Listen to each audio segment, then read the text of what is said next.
Hello friends, good morning. আপনারা ভালো আছেন নিশ্চয়ই। আমার চ্যানেলে ওয়েলকাম আপনাদের। এখন আমি একটা রেসিপি বানাচ্ছি, নিম বেগুন খেতে খুব ভালো লাগে। কদিন থেকে ইচ্ছা করছিল নিম বেগুন খাবো, তো আজকে বানাচ্ছি। দেখেন, এখন তেলের মধ্যে যে ছোটো ছোটো করে বেগুন কেটে নিয়েছি। বেগুনটা আমি তেলের মধ্যে ভেজে উঠিয়ে নেব। এটা বানাতে তো টাইম লাগে না, একদম টাইম লাগে না, খুব তাড়াতাড়ি ঝটপট বানানো হয়। আর নিম বেগুন বাঙালিদের খুব ভালো, সবাই ভালোবাসে। এটার মধ্যে একটু নুন দিয়ে দিই।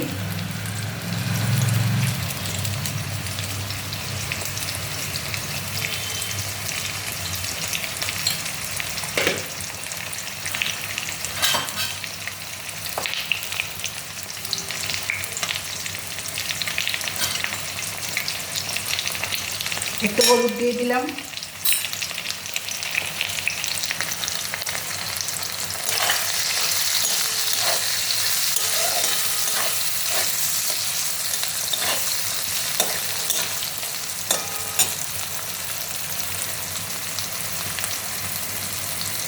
আমাদের বাগানে একটা নিম গাছ আছে, ওখান থেকে পাতা তুলে এনেছি। কালকেই তুলে রেখেছিলাম, ধুয়ে রেখে দিয়েছিলাম একটু জল ঝরার জন্য, কালকে ধুয়ে রেখেছিলাম।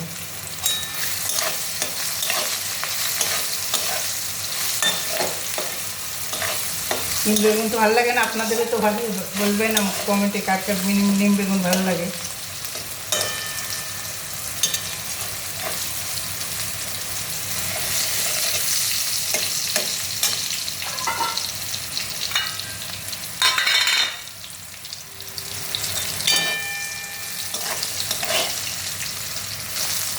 আর একটু ভাজা হবে। এই তেলটার মধ্যেই পাতাগুলি দিয়ে দেবো।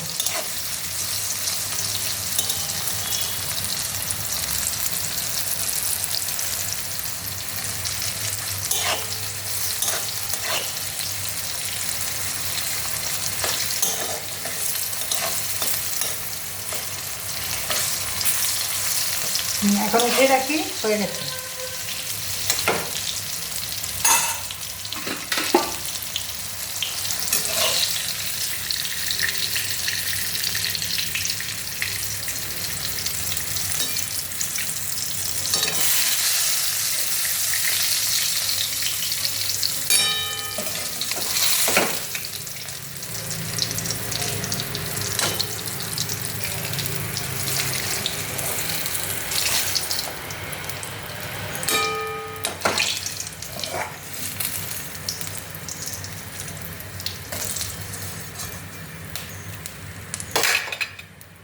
এখন আমি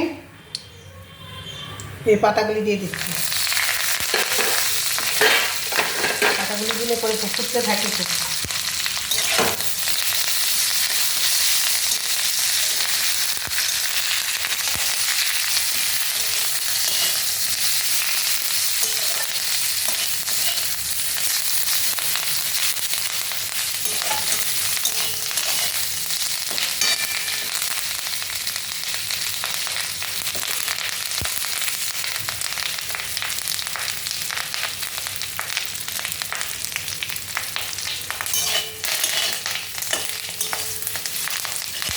দেখতে পাচ্ছ তো, এটা একদম মচমচে।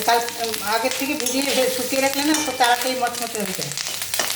আর এটা বেজেই সঙ্গে সঙ্গে খেয়ে ফেলতে হয়, মতলব ভাত খেতে বসতে হয় না। তো এটা নরম হয়ে গেলে না খেতে ভালো লাগে না, গরম গরম খেতে হয়। আমি তাই করে একদম লাস্টে করি, ভাতটা সব রেডি করে রাখি, তারপরে এইগুলি উপরে দিয়ে দিই। আর ভাতের মধ্যে, থালার মধ্যে আমি দিয়ে, থালের উপরে বেগুন ভাজাগুলি ছড়িয়ে সবার ভাজাতে ছড়িয়ে দিয়ে দিই। কারণ এর মধ্যে যদি এই পাতাগুলির মধ্যে যদি বেগুনটা দিয়ে দিই না, পাতাগুলি নরম হয়ে যাবে, ভাজা ভাজা থাকবে না, মচমচে থাকবে না।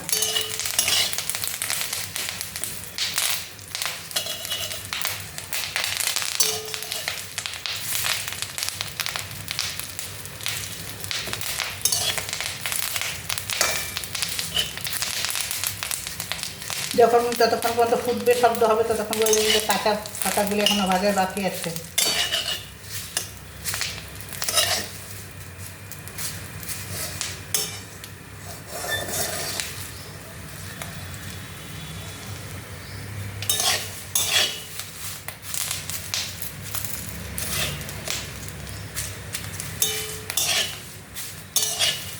এই যে হয়ে গেছে, আর হবে না।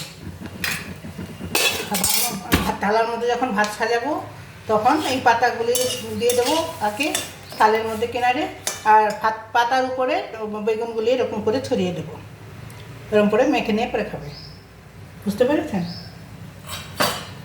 দেখেছেন না?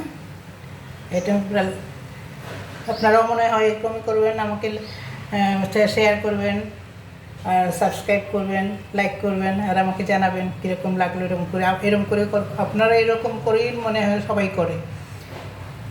আমারটা কীরকম হয়েছে এরকম করে দেখে নেবেন একবার। আর এখন আপনাদেরকে দেখার জন্য অনেক ধন্যবাদ, অনেক অনেক ধন্যবাদ, অনেক অনেক নমস্কার। এখন আমি অফ করছি।